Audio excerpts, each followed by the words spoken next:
ਗਿਆਨੀ ਕਸ਼ਮੀਰ ਸਿੰਘ जी हाँ। गुरुद्वारा माहितान हेड ग्रंथी, आपके सवाल नॉलेज बहुत अच्छा है।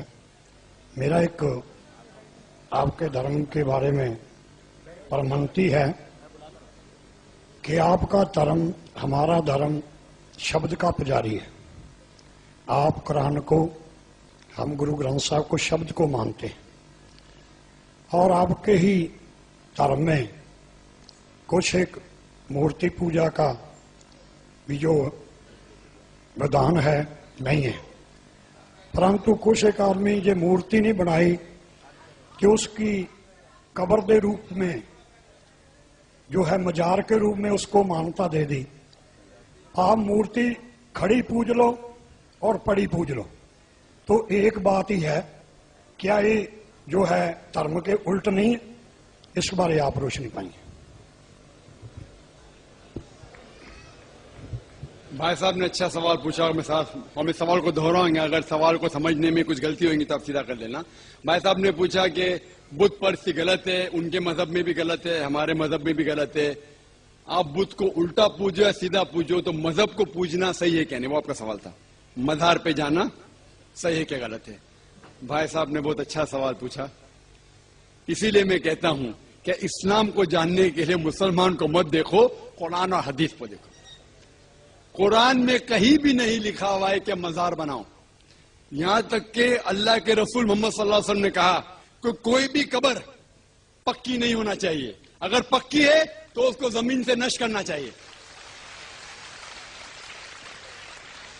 सही बुखारी की हदीस है कि अगर कोई कब्र पक्की है तो उसे जमीन के लेवल पे लेके आना चाहिए। मजार को पूजना गलत है, हराम है। मैं जानता हूं कि कई मुसलमान अनजाने में इल्म की कमजोरी की वजह से वो मजार पे जाते हैं। और मेरा ये कहना है कि बहुत सा कल्चर जो है, ये कल्चर हमारे जिंदगी में आ जाता है, और हमारे बाप दादा पहले कहीं ना कहीं हिंदू तो होंगे, तो हमारे बाप दादा जाते थे मंदिर, तो अभी जा रहे हैं मजार में, आस्ते आस्ते तब्दीली आ रही। तो मेरी दरखास्त है कि अगर आप इस्लाम, इन भाइयों से जो मजार जाते हैं, मुसलमान भाइयों, मजार पे जाना बिल्कुल गलत है। मोहम्मद सल्लल्लाहु अलैहि वसल्लम ने कहा कि आप कब्र पे जाओ। अगर आप कब्र पे जाएंगे तो आपको ये एहसास होगा कि आप कभी ना कभी मरने वाले हैं, तो अल्लाह पे और यकीन करेंगे, आखिरत पे यकीन होगा। तो कब्र पे जाके उनके लिए दुआ करना सही है। जो आदमी मर चुका है उनके लिए दुआ करो, उनको दुआ नहीं कर सकते। You can pray for them, not to them. मतलब उनके लिए दुआ कर सकते, उनको दुआ नहीं कर सकते। आप समझ रहे? वो बेचारा शख्स मर गया है, अच्छा शख्स था, उसके लिए दुआ कर सकते, अल्लाह उसे जन्नत फिरदौस दे, उन्हें नियामत दे, उन्हें माफ करे, वो तक ठीक है।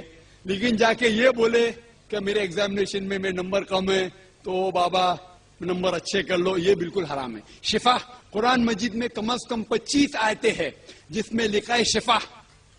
शिफा मतलब सिफारिश, वसीला हराम है। 2 आयत में लिखा हुआ है सिर्फ उनको इजाजत है जो अल्लाह ताला आखिरत में उनको इजाजत देंगे, मोहम्मद सल्लल्लाहु अलैहि वसल्लम आखिरत में। आज की तारीख में हम मोहम्मद सल्लल्लाहु अलैहि वसल्लम से भी नहीं मांग सकते। बाकी लोग को तो छोड़ो, संत और बाकी बाबा लोग को छोड़ो, मोहम्मद सल्लल्लाहु अलैहि वसल्लम को भी मानना हमारे लिए हराम है।